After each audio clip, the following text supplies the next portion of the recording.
So I'll discuss the article and then the test, and I'll try to leave time at the end for a discussion as well, because during the first class there was not that much time for discussion. It would be nice to hear what you have to say about the reading and the topics, and if you have any questions, and you can also use the time to speak to each other, and we can use the chat function as well if you don't want to speak orally.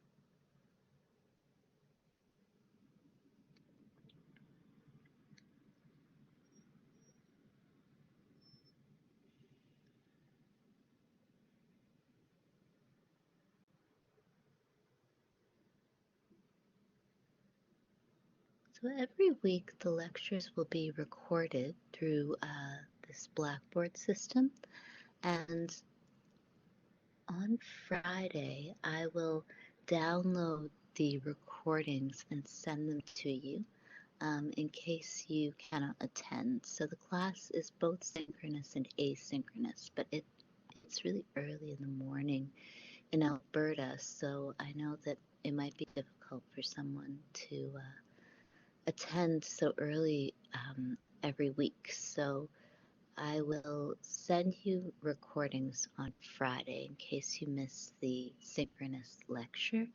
And the readings have also been sent to everyone, and they're posted on Blackboard, but every week I will also send you the reading for the next week. So on Fridays, then I will send you a message with the lecture slides and the reading for next week. So hopefully that will be efficient. There are lots of different ways to use Blackboard, so I'm still trying to figure out the most efficient way to use it so that you have access to everything. Hopefully it's okay.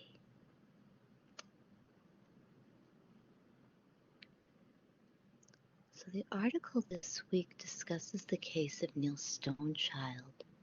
Neil Stonechild was a Saulteaux First Nations teenager who died of hypothermia shortly after he was picked up by the Saskatoon Police Service. There were accusations that the police took him to the northwest section of Saskatoon and abandoned him in a field on a night when the temperature was below minus 28 degrees Celsius. The practice was referred to as a starlight tour, and a number of these cases in Saskatoon have been referred to collectively as the Saskatoon freezing deaths.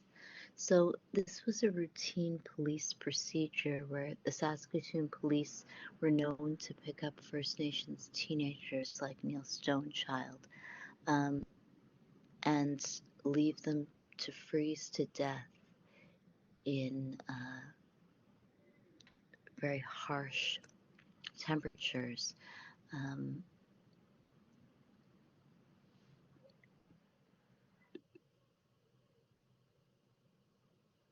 So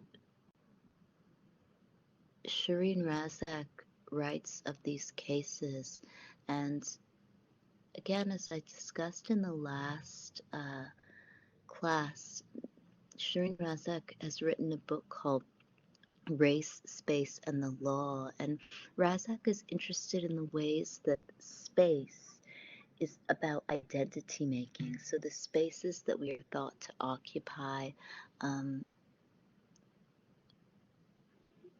the neighborhoods that people live in or can afford to live in, um, one's capacity to become a citizen of a country are all really identity making. And in this article, Shireen Razak discusses the ways that uh, the Canadian landscape um, becomes a way of actually enacting harm against Indigenous teenagers through the freezing deaths that are enacted by the police. There can be no more quintessential Canadian death than a freezing death. A country that makes icons of its field of ice and snow, and whose citizens are daily reminded in the national anthem that they are the true north, strong and free, should not be able to take lightly such deaths. That is, to regard them as inevitable. 17-year-old Neil Stonechild, whose body was found in a field in the northwest section of the city of Saskatoon on November 29, 1990, died with strange marks on his wrists and face. Viewing his body for burial, his family wondered if someone had broken his nose, and his older brother, who had been arrested himself, thought the marks on his brother's wrists looked like handcuff marks. His death was not seriously investigated until a decade later, in 2000, when the RCMP, investigating the deaths of two Aboriginal men found in similar circumstances, Rodney Nastis and Lawrence Wagner, and the third man, Daryl Knight, who survived after being dropped off by police in the same area of Saskatoon, added Stonechild to the list of suspicious deaths. So the entire case really poses questions about the police and about the capacity for police to kill civilians. If Daryl Knight had not survived in 2000, 10 years after Neil Stonechild was killed, would these deaths have been investigated?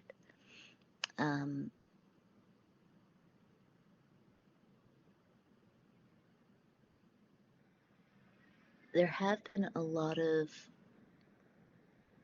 news stories, protests, a lot of public debate regarding policing following the murder of George Floyd in the United States of America.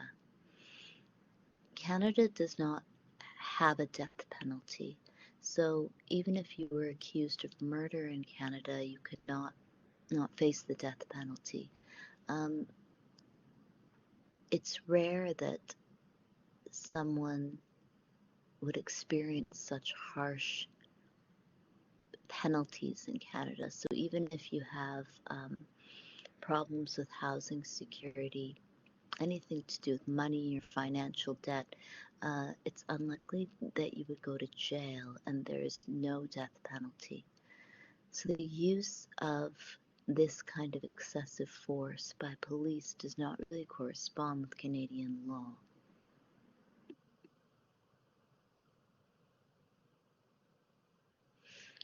The details of these cases often involve cases of teenagers, Indigenous teenagers and Indigenous people who are trying to enjoy their lives. So drinking alcohol, playing cards, going to parties, trying to go on dates, trying to have fun with one's family and friends, all somehow lead up to policing.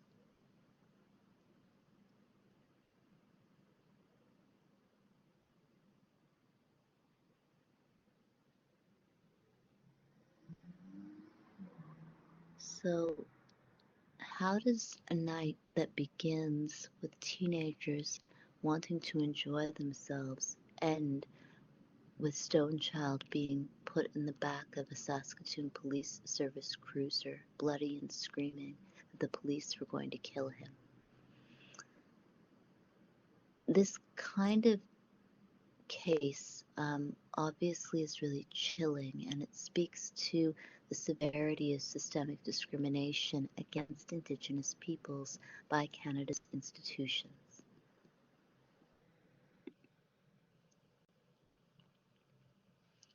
So there were more deaths that were similar, and there were more attempts to arguably kill Indigenous people, and specifically young Indigenous men. And so this is what led to a public inquiry, which was called the Wright Inquiry, into the Starlight Tours. In 2000, 3 more Aboriginal men were found frozen to death in the same area outside Saskatoon. Another Aboriginal man, Daryl Knight, nearly met a similar fate when Saskatoon police drove and left Knight in the same location. Knight survived and lodged a formal complaint against the SPS, or the Saskatoon Police, which launched an RCMP investigation into the freezing deaths in 2001. In turn, prominent Saskatoon Indigenous lawyer Don Worm lobbied for a public inquiry into Stonechild's disappearance and death. The inquiry began in 2003, and a final report was presented to the public in 2004. These kind of localized crimes are really about Canada, and I mean the geographical distance between Saskatoon and Ottawa is really large, and Canada is a very large country. It's really spread out, and so it is possible that within certain provinces there is no adherence to federal law. So this is a clip about the murder of Neil Stonechild.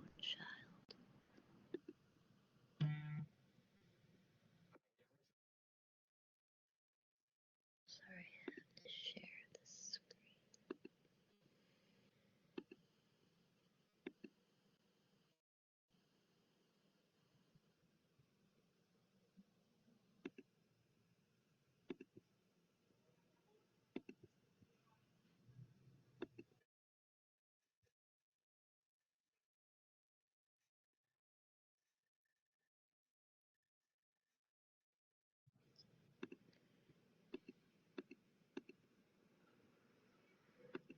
Mm-hmm.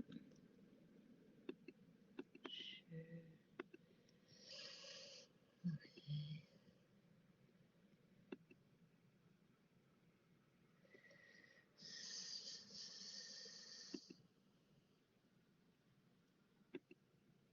Sorry, bear with me for a second. For some reason.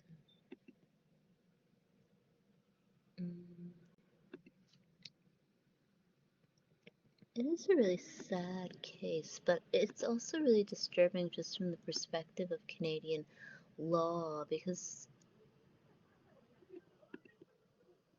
the federal laws in Canada are actually not really severe.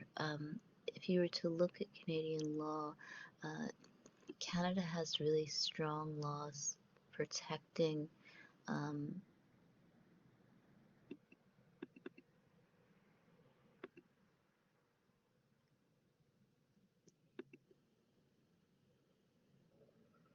every group of people that could possibly that live in Canada, including we have comprehensive laws protecting transgender rights. Canadians have the right to have an abortion. We have comprehensive anti-racism laws, and so this behavior by local police is really disturbing.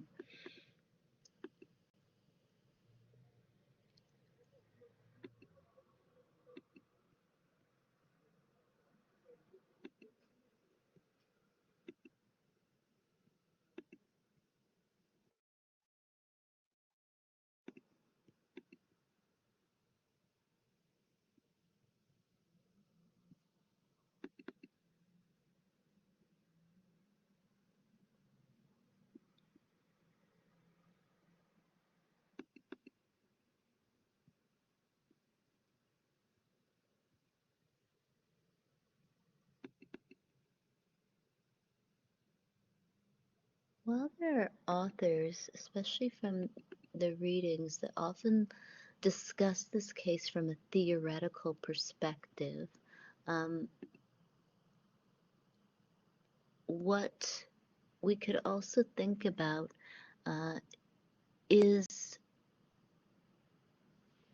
the disjuncture between localized acts of violence and Canadian law. That, I mean, what one would consider is, I guess, or what one could ask is why do people in certain parts of Canada or who work for certain institutions feel as though they don't have to uphold federal law or consider federal laws? So I'll discuss the Wright inquiry, which is the public inquiry that took place regarding these freezing deaths. So Dr. Shireen Razak discusses this kind of process of disposability and the devaluation of Indigenous lives. And there's a common theme from last week's article and this week's article that Razak makes the argument that people are made into non-humans who can be disposed of by state power. And Shireen Razak draws on cultural theorists like Giorgio Agamben, who is interested in the ways that the state can turn individual lives into bare life. And the example that Agamben gives is often the Holocaust or the treatment of refugees, people who could be made stateless without any claim to citizenship. And Razak wants to look at the ways that these kinds of extreme forms of violence against Indigenous peoples by the police also involves the production of stateless people. The dumping of Aboriginal people to the outskirts of the city is a practice born out of the settlers' need to maintain the lines of force of the colonial city. Today, when dumping comes under legal scrutiny, as it did in the inquiry into the death of Neil Stonechild and an inquest into freezing deaths, it is either transformed into a practice of a few bad cops or denied outright. So it's interesting to think about the politics of a city as opposed to a country. And this is also true in cases like the murder of George Floyd in the United States of America. Is it possible for someone to live a long, healthy, happy life of freedom in New York, but to die quite easily in another part of America? And if so, what does this really mean for an entire country and for law?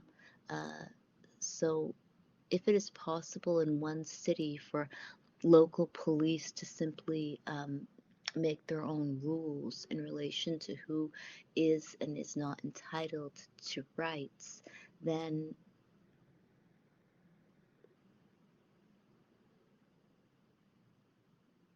the existence of then it just then I guess all of the laws that are in place at a federal level can be suspended.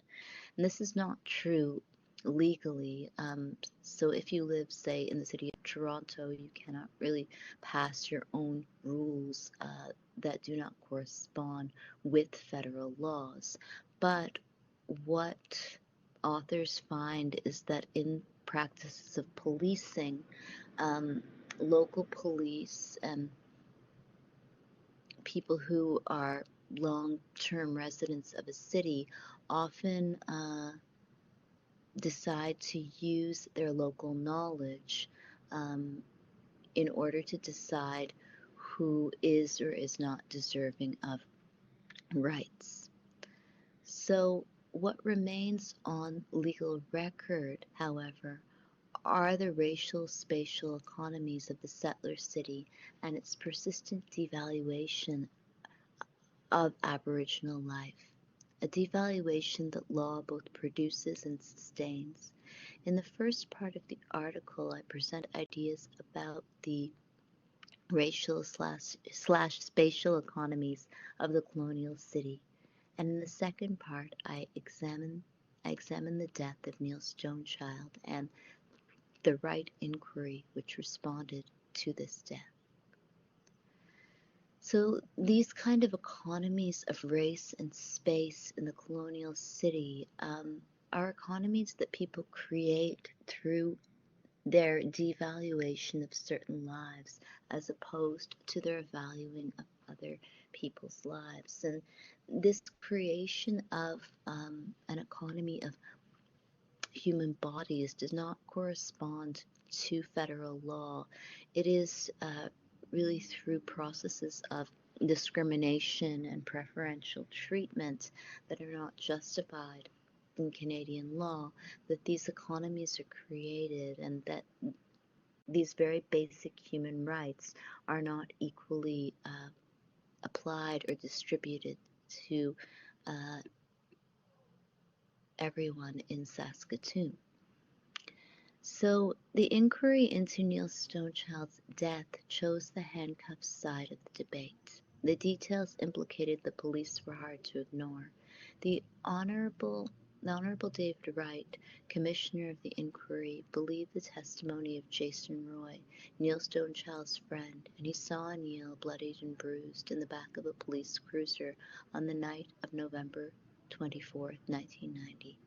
Justice Wright came to the conclusion that Stonechild had been in the custody of Constables Larry Hartwig and Brad Senger around midnight on November 24th, and that Stonechild died of exposure in the early morning hours of November 25th. While the Commissioner concluded that the 1990 investigation into Stonechild's death was superficial and totally inadequate, and that more senior officers had ignored reports that Stonechild's death was a suspicious one, he did not connect these actions outright to murder or even to racism. Damning as the details were, they did not in the Commissioner's mind indicate an entrenched and systemic devaluing of Aboriginal life among police. They only indicated, as Joyce Green has written, a tense relationship between two communities, Aboriginal and police, who are culturally different. So the use of this language of cultural difference is then used to mask negligence, that one's negligence or actually pathologization or specifically or targeting of an entire group of people, Indigenous people, and specifically young Indigenous people, is then explained through this language of cultural difference.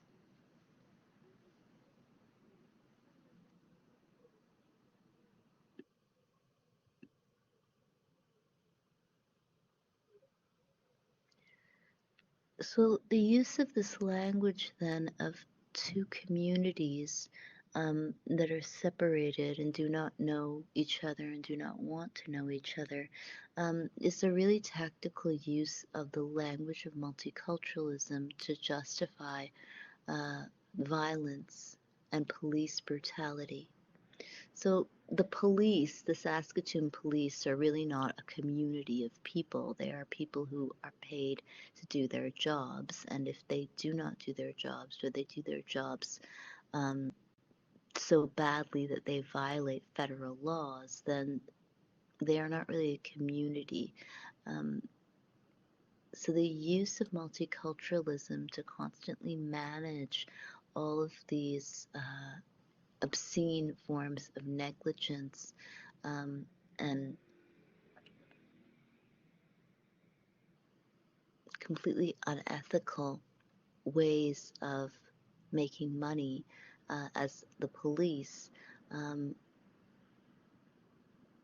are really disturbing. And I think the use of language is something I discussed in the previous lecture about Cindy Gladue, that this kind of use of ethnic community language, that we are all part of different communities, and if someone even kills a person, um, then this is a problem of kind of a lack of cross-cultural understanding rather than a problem of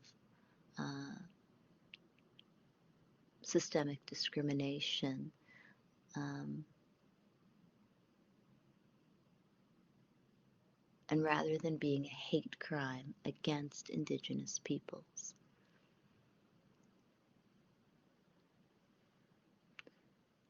So the judge then recommended that the police be trained in race relations and anger management, and suggested ways in which the two communities might better get along, principally through improved liaison and better complaints and investigation procedures.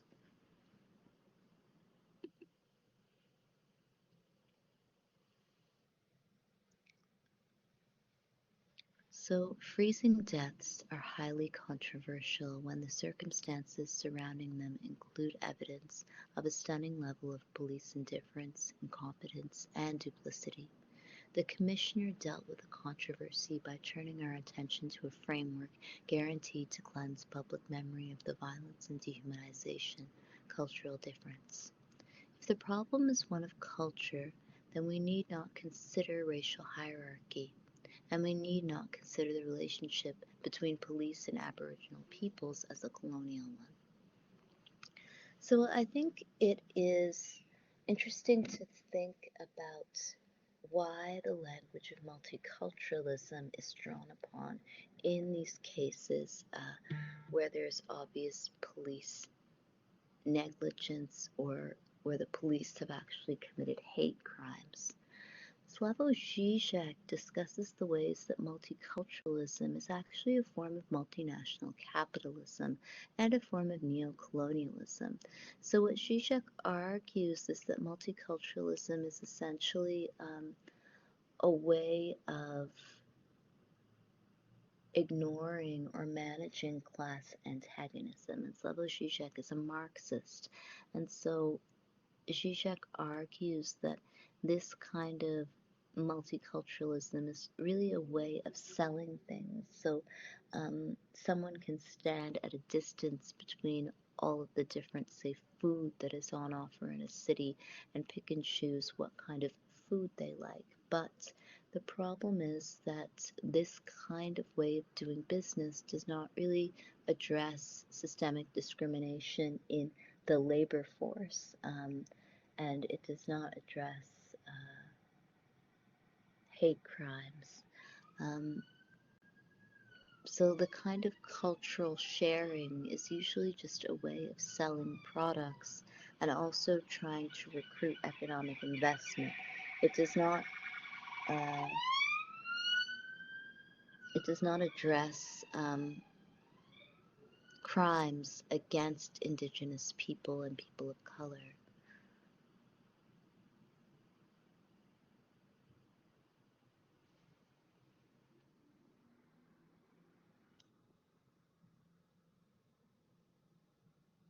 The use of alcohol is a really interesting trope in anti-Indigenous cases in the media and by police. Um,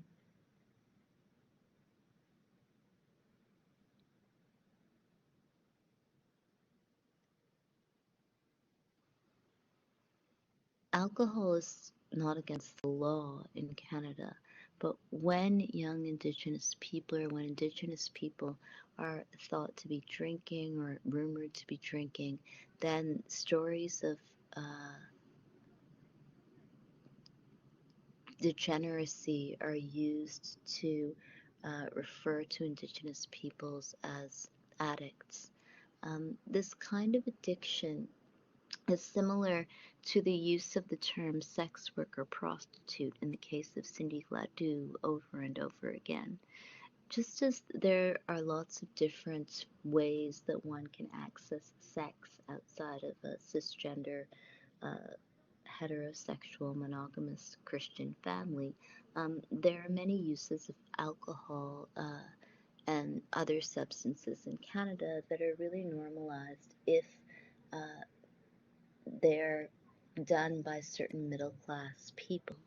So I would argue from a Marxist perspective that these cases are really, again, about class antagonism.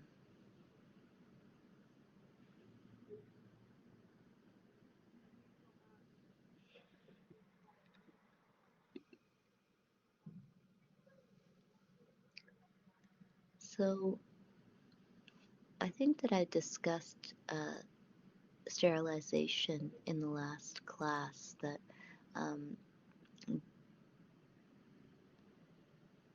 there are ongoing class action lawsuits against the Canadian healthcare system, and nurses have been accused of forcibly sterilizing Indigenous women.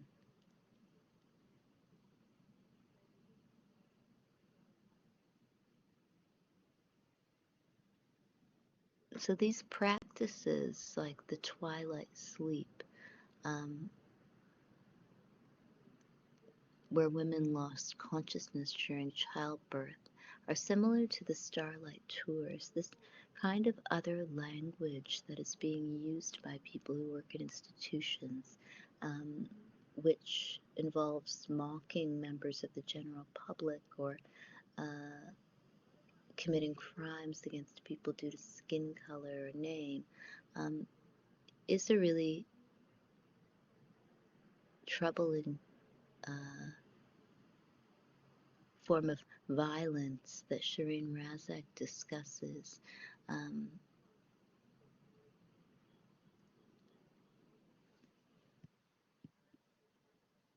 in detail in her work. And space is again central to how this kind of immorality ends up shaping an entire city and the ways that a city is policed. So uh, Razak is interested in how people can behave in very moral and good ways when they are in certain spaces and at certain times. But if they are on the street and they are not with their family or friends, could they justify enacting hate crimes against Indigenous peoples? And in many ways, trying to unsettle Indigenous people constantly uh, by using the criminal justice system, by impoverishing Indigenous people, is a facet of settler colonialism. So the structural relations of settler colonialism produce and sustain ongoing daily evictions of Aboriginal people from settler life, evictions that are inevitably violent. The colonial city belongs to the settler, and Aboriginal presence in the city inevitably contests settler occupation. So the existence of young Indigenous people in large number in cities like Saskatoon perhaps troubles the original white settler population. Aboriginality unsettles, challenging the settlers' claim to legitimacy by calling into question the colonial state's most enduring fiction that Aboriginal people are a dying race. White settler colonies such as Canada, Australia, and the US all have similar histories of prohibiting Aboriginal peoples from cities and policing involvement to maintain these colonial arrangements.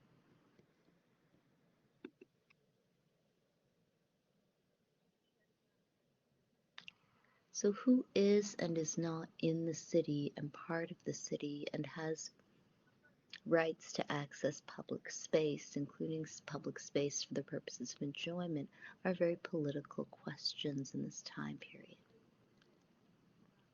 And Razak cites David Goldberg, um, whose careful and now iconic consideration of urban locations and race begins to answer this question by charting, quote, how, quote, racisms become institutionally normalized in and through spatial configuration. So what Goldberg argues then is that spatial processes where people can afford to live, what neighborhoods they can afford to live in, if they choose to live in a rural town or suburb, manages racism and normalizes racism by constructing hierarchies in a neighborhood, in a small town. Uh, and if one lives in a city, then these hierarchies are really difficult to uphold. Many people who live in a city are used to meeting uh, lots of people who are middle class or um,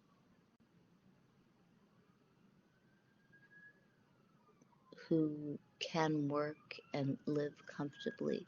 And so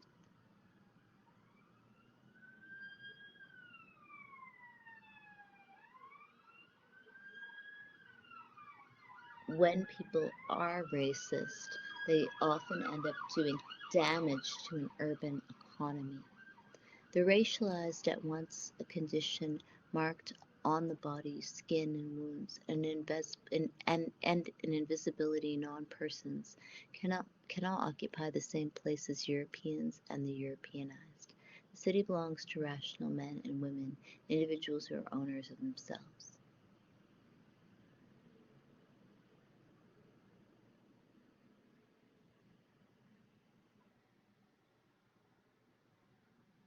So the marking of the body creates a whole series of invisible privileges and norms that one is used to seeing in a city.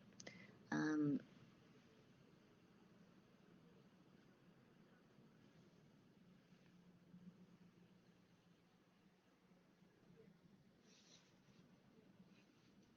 and what Marxists would perhaps argue is that the city doesn't belong to rational men and women. It belongs to people who are individual private property owners or will be in the future.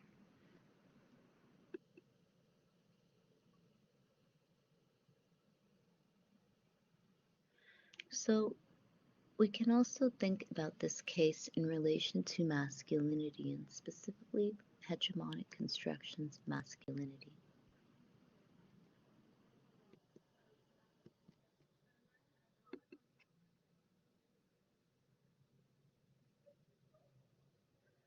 This kind of collective indifference is something that I discussed in previous classes in relation to Judith Butler's writings about grievability and who we can and cannot grieve for. Judith Butler writes a great deal about nonviolence and the ways that um, practicing nonviolence uh, involves understanding that all lives are grievable, grievable lives. In an essay co-written with George Yancey, Judith Butler answers the question, what is wrong with the phrase, all lives matter? And in this essay, Judith Butler argues that um, this sense of universalism, the sense of sameness and equality has not been actually realized. So while we can theoretically say that all people are deserving of attention and rights and yes to have a life, when the power balance is so skewed against a group of people, then it makes sense to celebrate their existence and their capacity to survive discrimination.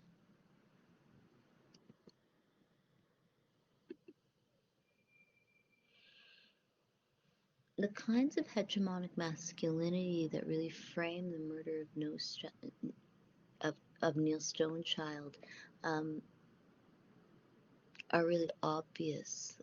The kind of aggression that the police exhibit is a form of hypermasculinity, and the refusal to really uh, ever take responsibility for these deaths is also, I think, a way of staging a really violent enactment of masculinity in Saskatoon.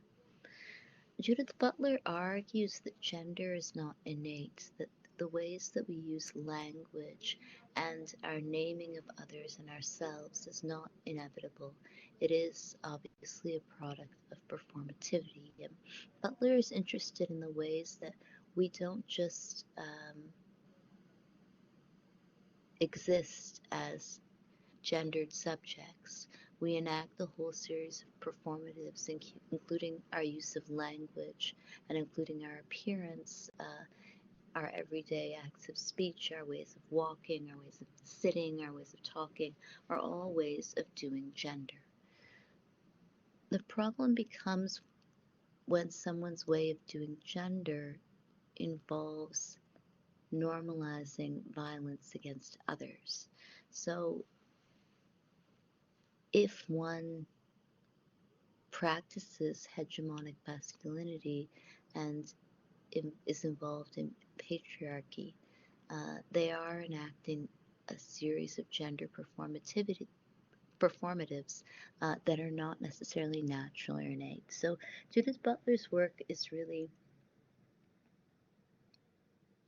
um, groundbreaking, and it changes the field of gender studies forever, because rather than thinking that the sign that one is born under, male or female, is a byproduct of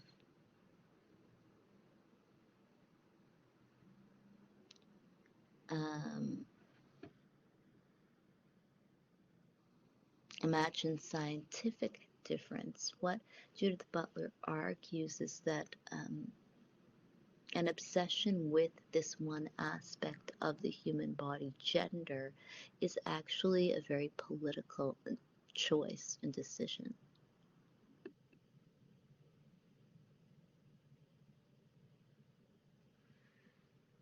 So Shireen Razak argues that the removal of people like Neil Stonechild, firstly from Saskatoon, but then from the world, is really an act of purification, and it is similar to processes of purification that exist in other contexts of ethnic cleansing.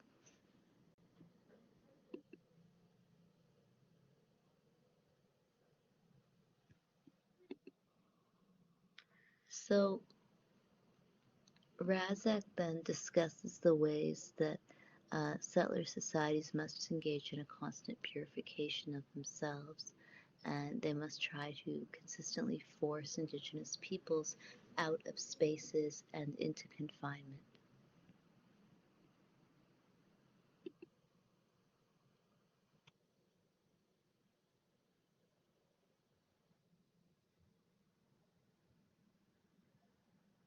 So the Wright inquiry arranges our understanding of Canada's geographies of violence so that we come to see the freezing deaths as the destiny of a people unable to bear the stresses of modern life, the endpoint for those who refuse to be improved.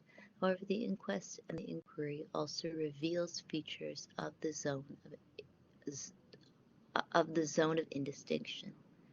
So these kind of rituals are really about trying to build a certain kind of country by removing people from Canada.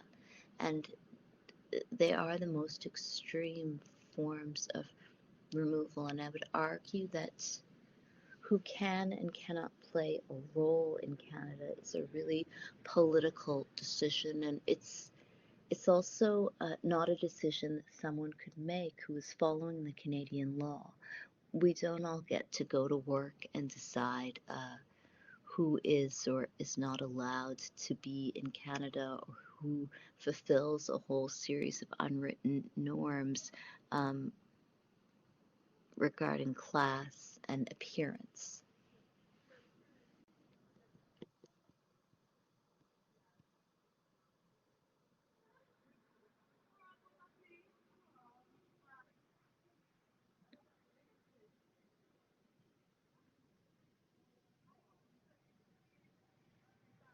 So Shireen Razak writes about these cases and others from the perspective of what I would argue is conflict theory. So, in the social sciences and the humanities, um, scholars often write about and research conflict theory. And conflict theory involves any kind of theories to gender or race or sexuality, critical race theory. The sense of antagonism between settlers and the indigenous in Saskatoon is really disturbing.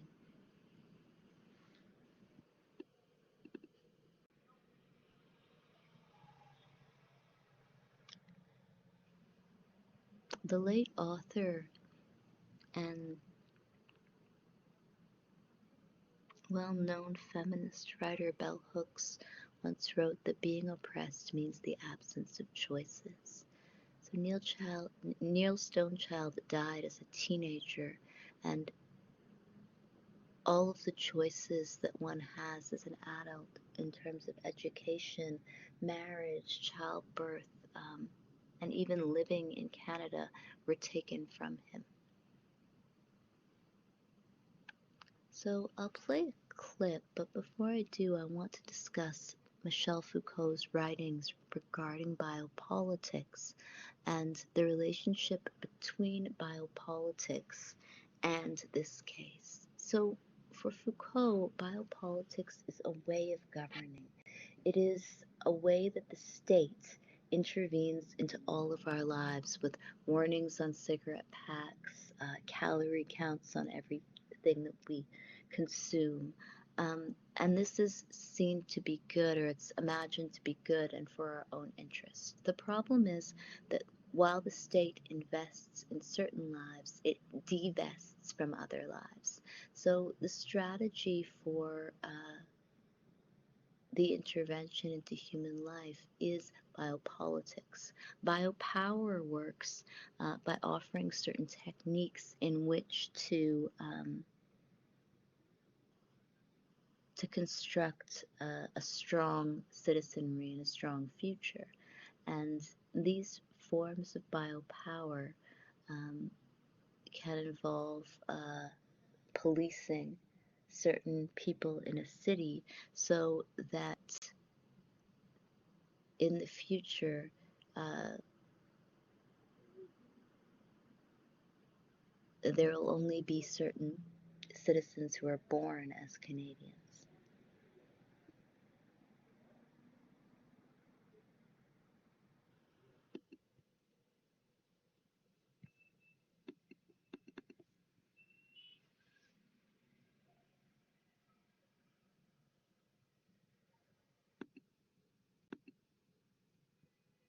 So I'm going to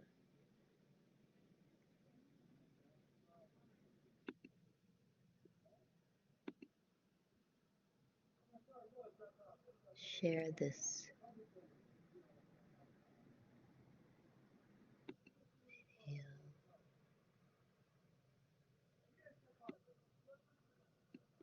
So this is a documentary that the National Film Board released after the murder of Neil Stonechild.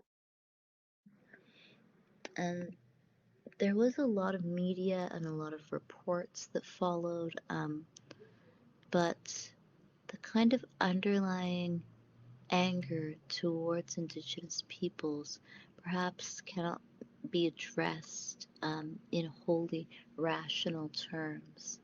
The fact that Stonechild was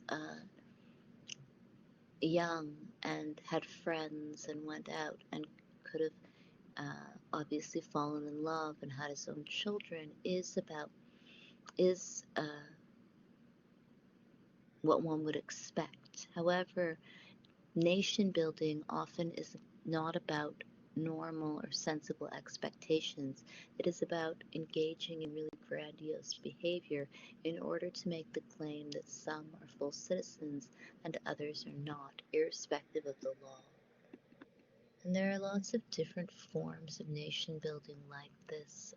The case of Masa Amini got a lot of attention when Masa Amini was a young woman who was killed by the Iranian police. And um, this is again, I would argue, the work of biopolitics, that the state can intervene and try to build a future country in which they would live. However, not everyone would agree, and I would argue that someone who is a civil servant, who is a police officer, cannot change federal laws and obviously cannot murder someone else.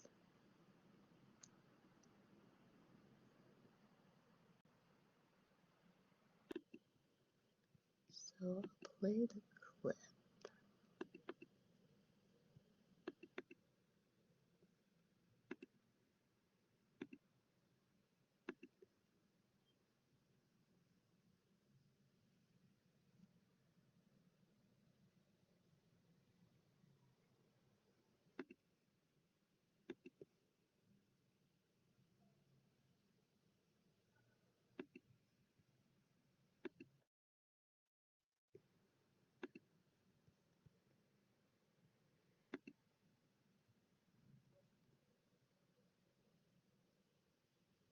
I don't know why it's not working. It's done something really strange for some reason.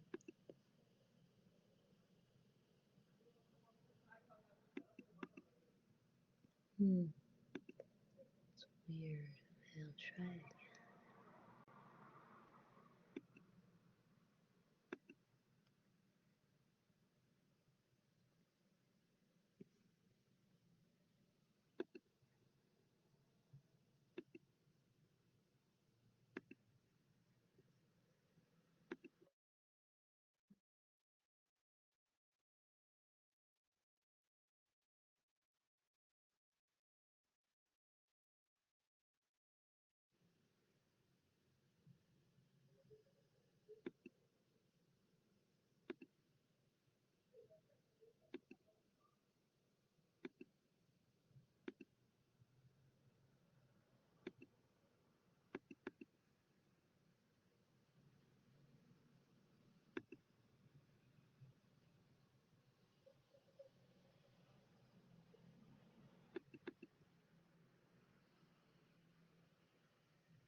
Yes. I'll send the slides and the lectures, the recorded lectures to you on Friday. So for some reason I can't play the clip. So I'll go back to the slides for now. Hopefully you can watch the NFB documentary when you get a chance. Um, it is a full documentary about the Stonechild case.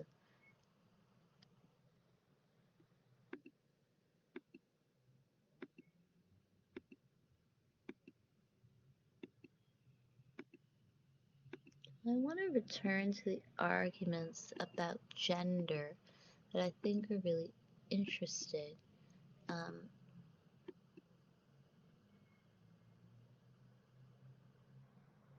because what Razak argues is that this devaluation of Indigenous life is really a performance of hegemonic masculinity. And I think from the perspective of gender studies, one can consider why harming young people and women is central to these practices of anti-Indigenous violence. And what Shireen Razak and other feminist scholars have argued is that this kind of repeated repeated ritualistic violence against young Indigenous people and against women follows similar patterns that would exist in cases of domestic violence and child abuse. So the use of uh, colonized people as a feminized other then justifies this kind of violence. So, is there a way that performativity can be challenged? Judith Butler would say yes, that we are not simply passive victims of gender, that we all make choices as to what language to use, as to how we interact with others, as to what we do with our bodies, um,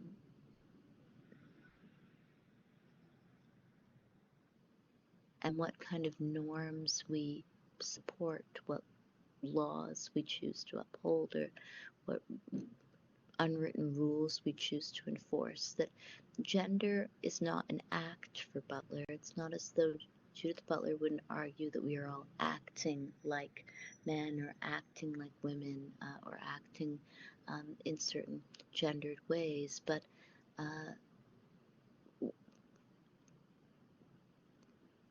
we mime or imitate the conventions of gender through a series of stylized acts over the course of a life that give the illusion of a seamless gender performance.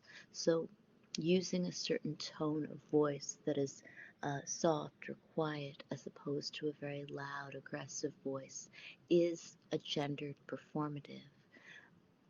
In this case of the policing of young Indigenous people, what feminist scholars would argue is that hegemonic masculinity is central to the ways that police do their jobs. And um, this kind of excess of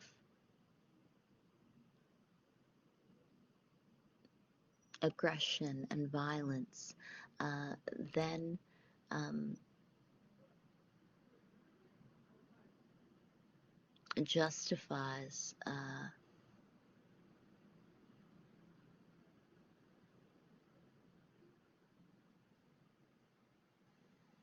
the construction of groups of people who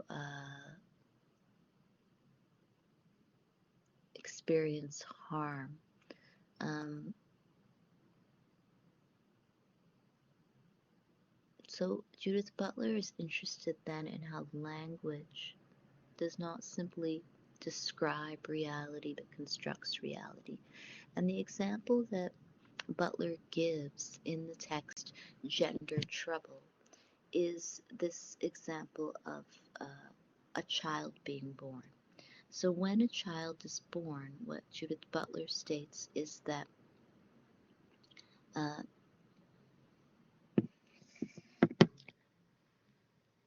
the doctor proclaims it's a girl or it's a boy, and this is what used to happen when children were born everywhere. And the problem that Butler has is that the doctor is not simply just describing the existence of reality by emphasizing the importance of gender. The doctor is gendering a child, and this overemphasis on gender then happens at every stage of life, from the time one is born throughout the whole course of one's life. When taken to extremes, gender roles justify a great deal of self-harm and harm of others. So while there is a lot of scholarship about anti-racism, what I would argue is that unless hegemonic masculinity is called into question or challenged, then I think state violence, militarism, violence against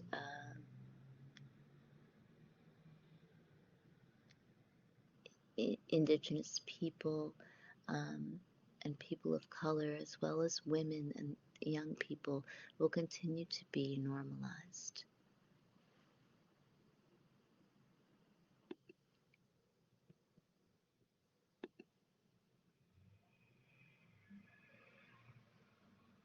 The sense of, or this writing about purification is central to the argument that the author makes this week. And it is again this rationality of biopolitics where the state is invested in certain lives as opposed to others. And this form of governance for Foucault is obviously really problematic. Um,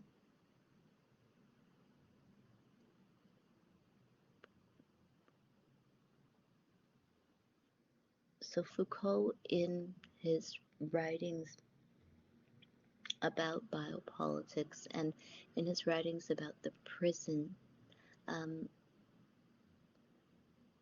discusses the ways that norms and what is imagined to be normal is then conflated with what is imagined to be right and what is imagined to be legal. And Foucault makes the argument that something could be a norm, it could be the average, but it does not necessarily mean it is right or it is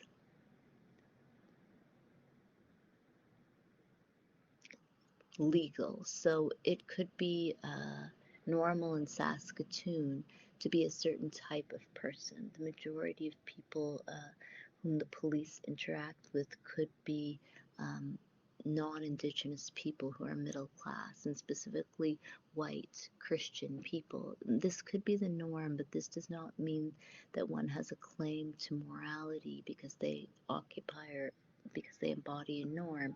This is also true of the law, that it is not against the law to be a minority or to be someone who is perceived of as someone as someone who is normally not seen to be on the street in Saskatoon in certain neighborhoods. So finally, before I open the lecture up for discussion, I think that this idea of alcohol consumption and mental illness is again interesting from the perspective of colonization. That colonization often involves, or colonial discourse constructs the colonized as not having mental capacity. And in the murder of Cindy Gladue, this constant emphasis of a lack of mental capacity in terms of uncontrollable addiction was central to how Bradley Barton was initially acquitted of murdering Cindy Gladue. And there were years of protests and acts of writing um, that led to subsequent trials, and Bradley Barton was finally found guilty of killing Cindy Gladue. This justification is really about imagining that colonized peoples do not have the mental capacity to make rational choices.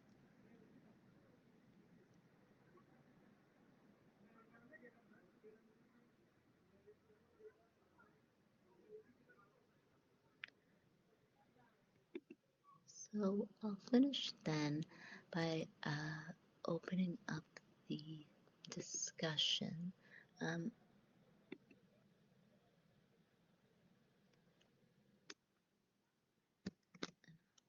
use the chat function.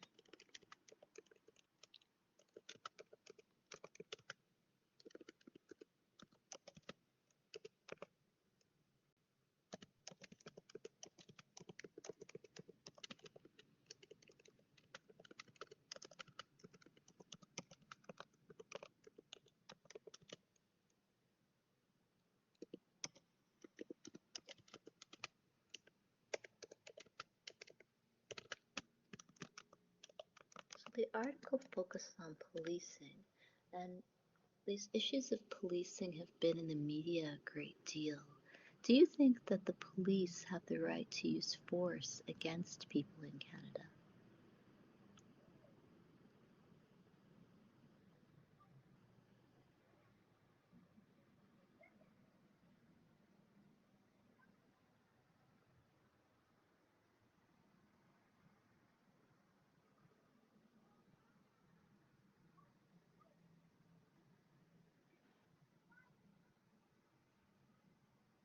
I mean, in the city of Toronto, there were some high profile cases of police using tasers against people.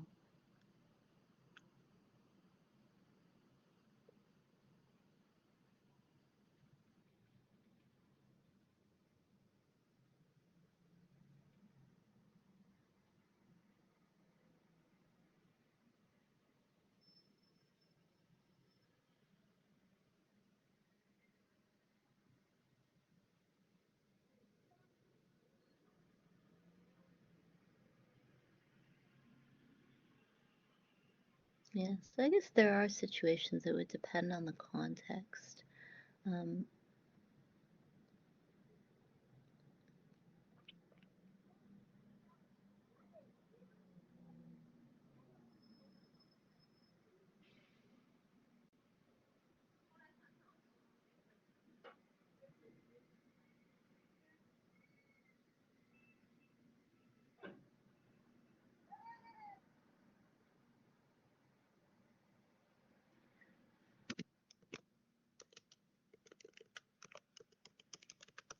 do you agree with Razak's arguments?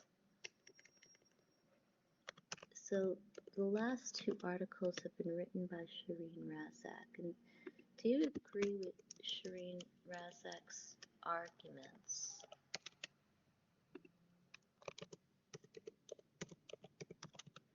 regarding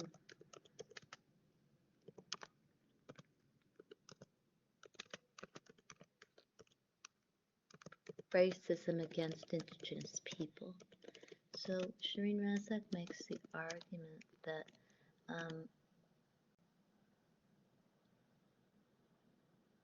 these cases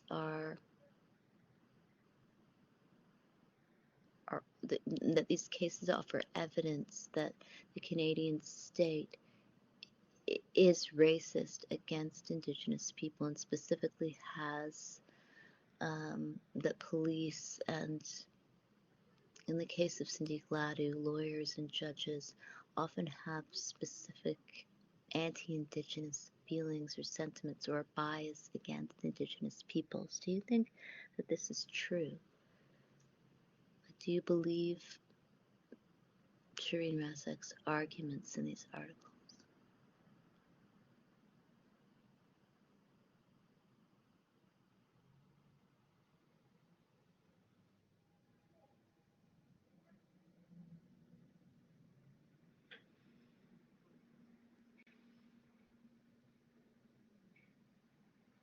Why do you think that there is this anti-Indigenous sentiment? What do you think can explain it over so many years? Like, Neil Stonechild died in 1990, and then even 10 years later, the police were still carrying out these starlight tours. Why do you think that this behavior goes on?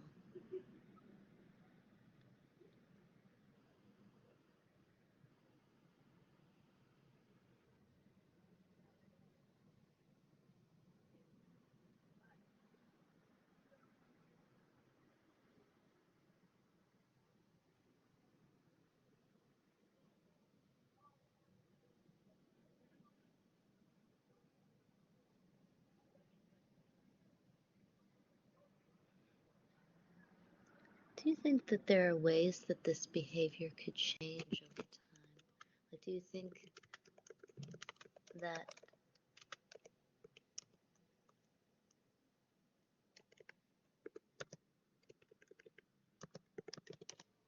systemic discrimination could change over generations?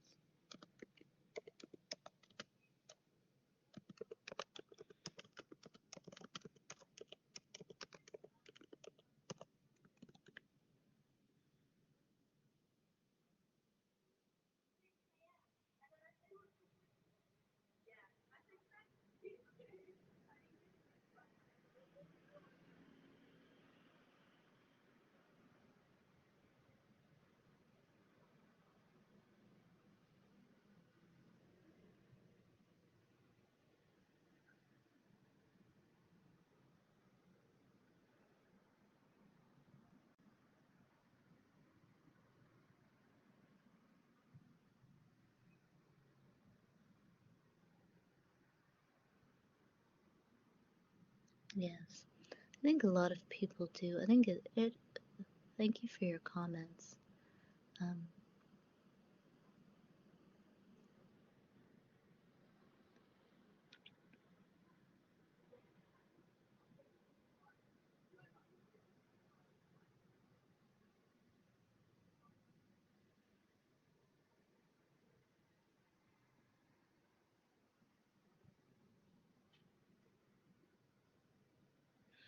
I guess the final issue that I think is interesting in this case, in these cases, and it's just from a perspective of sociologist because my PhD is in sociology. Do you think that, or I guess, trying to phrase it, um,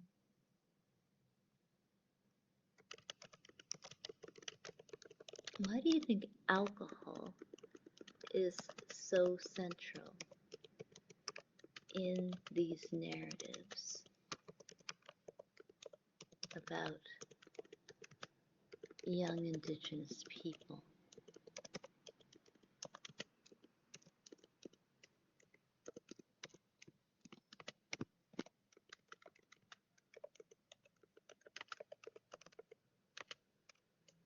Do you think that addiction is a serious issue?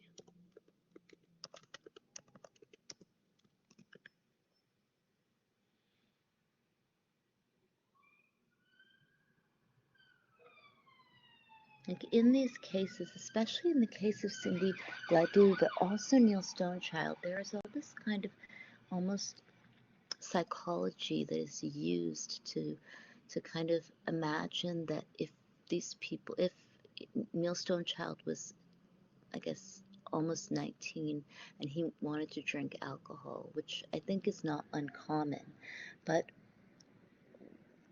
why do you think that there's so much anxiety about um, young Indigenous people drinking or going out or having fun?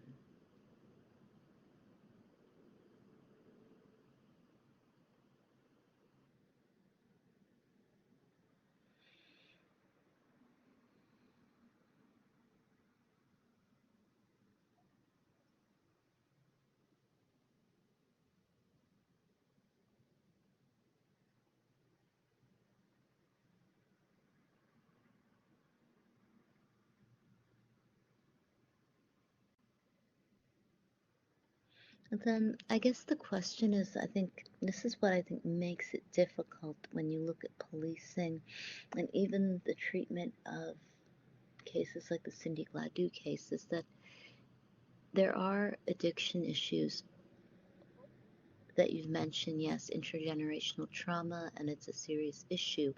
The problem is, can this issue then be used against Indigenous people to then justify policing?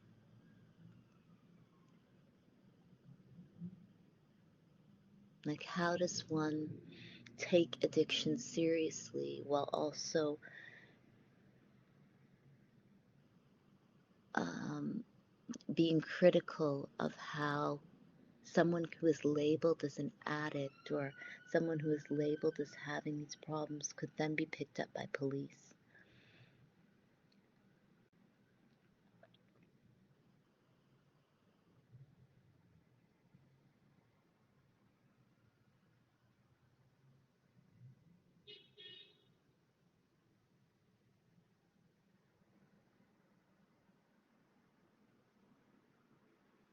Yes, like in the case of Neil Stonechild, the justification even for picking him up was that he was under the influence of alcohol, but alcohol is legally sold in Canada. I mean, the alcohol industry makes the Canadian government so much money. Um, so, how could this be a justification?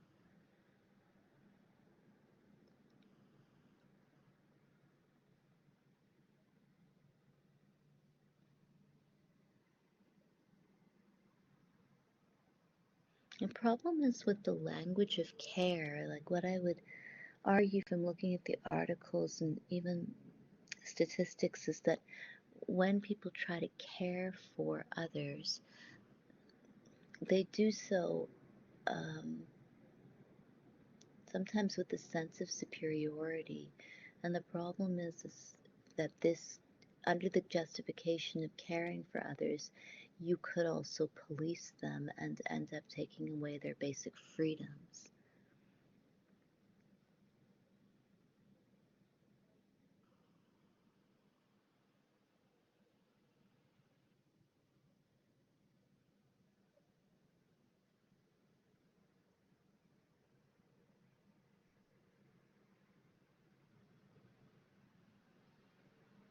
Yes. Do you think that there is a difference between settlers consuming alcohol as opposed to indigenous peoples? Like, is this issue with alcohol really about class? Like, if you were in Toronto and you went to an expensive cocktail bar, would that be different than if you are a young indigenous person who is on the street? Like, is it really a matter of class?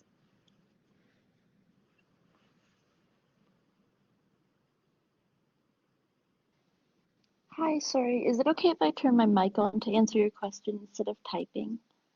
Of course. Okay, I tried like doing the raise your hand option, but I didn't think you saw it. It's just easier for me to explain speaking. Great. Um, I I think that there is definitely a huge difference, and I've seen that like within my family specifically. Like I've had family members struggle with um, addiction, specifically alcoholism, and like I come from a white family, and it was a lot more normalized and like not looked down upon in my family, but then my family would actively talk down about indigenous people and how and them drinking and drinking culture in indigenous communities. And I think that there's a huge contrast. Yeah. Yeah, I think it is really about, I mean, do you think it's about money? Like if someone was, because there are multiple Indigenous people who are tenured law professors at the University of Toronto, and they live in Toronto and they have suburban homes. And I think that if someone has a certain middle class income, specifically in a big city like Toronto, the way that people spend money and what they do with their disposable income, it doesn't become a matter of public inquiry. Like, if Indigenous peoples were middle class and lived in big cities, would all of these kind of anxieties, or would people just perceive uh, of someone's lifestyle really differently if they had money?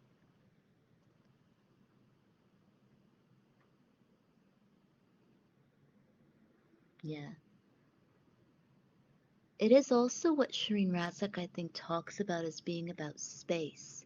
Because if you were in a suburban home and you had a party and invited people to your suburban home, it would not be on the street.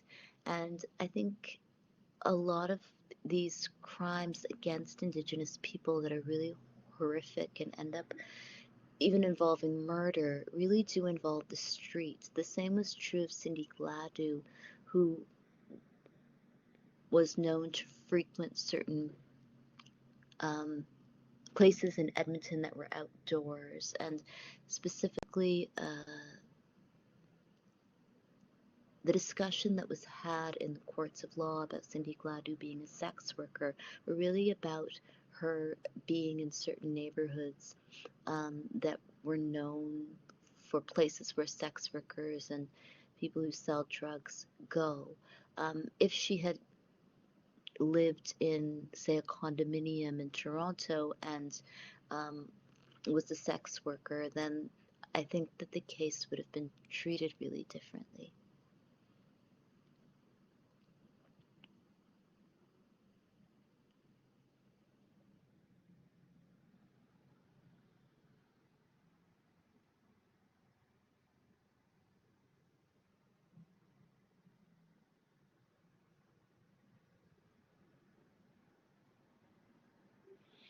Do you think that, I guess the alcohol issue is interesting if you look at statistics, that overall um, there is a lot of alcoholism in Canada, but the statistics if you look at high rates of alcoholism among settlers, um, I don't like it's really difficult to make an argument that there's one ethnic community or group or even gender where alcoholism is higher. Um, it was once thought that men had higher rates of alcoholism than women, and now that isn't really true in Canada. So, I mean, why is there this focus on Indigenous people? Because if you look at statistics in Toronto, Toronto has like a really, really large settler population, and it's a big urban city, and there are really high rates of alcoholism among everyone.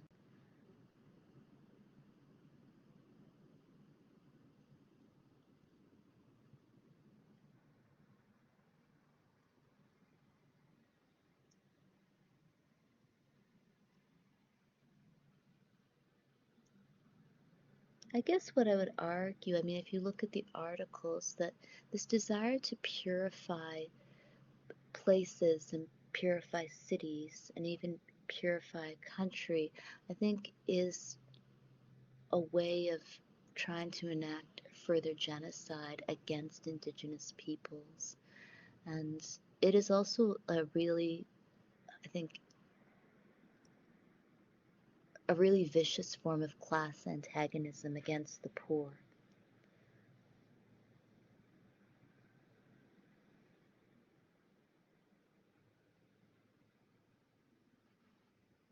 I mean, what I would argue from a Marxist perspective is that if Indigenous peoples overall made more money and had better housing security and better access to jobs and could move into the middle class, then a lot of issues that affect all unemployed people or precariously housed people or poor people would not affect Indigenous peoples. So a lot of the statistics about things that people do when they're poor are the same for every group of people who are unemployed, precariously housed, and poor.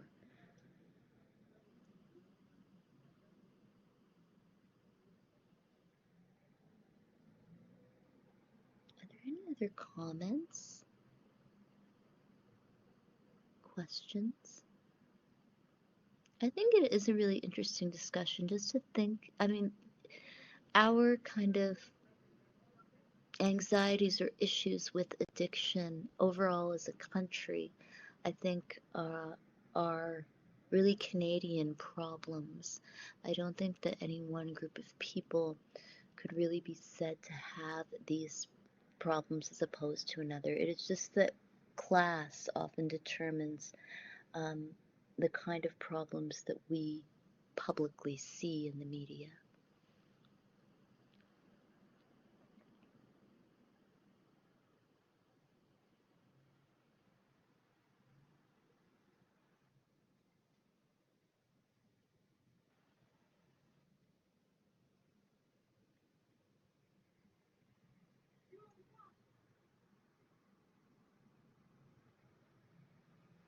Yes.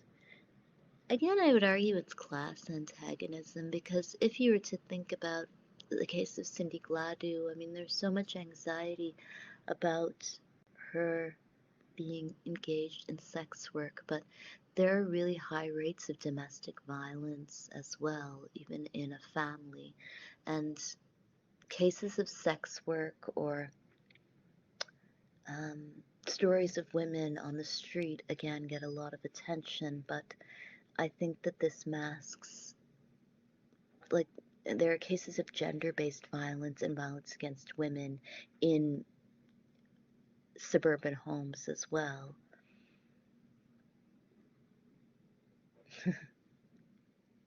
Thank you very much for participating in the discussion.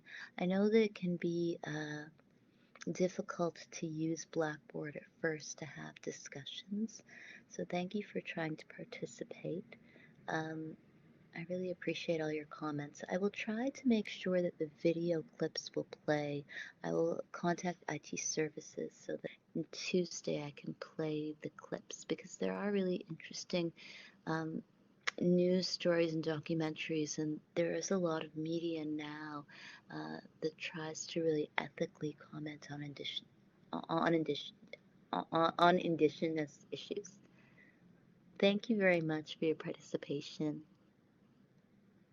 Thanks. I'm going to end the class because I teach another class after this as well. Thank you. Thanks. Please email me if you have any questions or concerns about the course content or about the assignments. Thank you. Goodbye.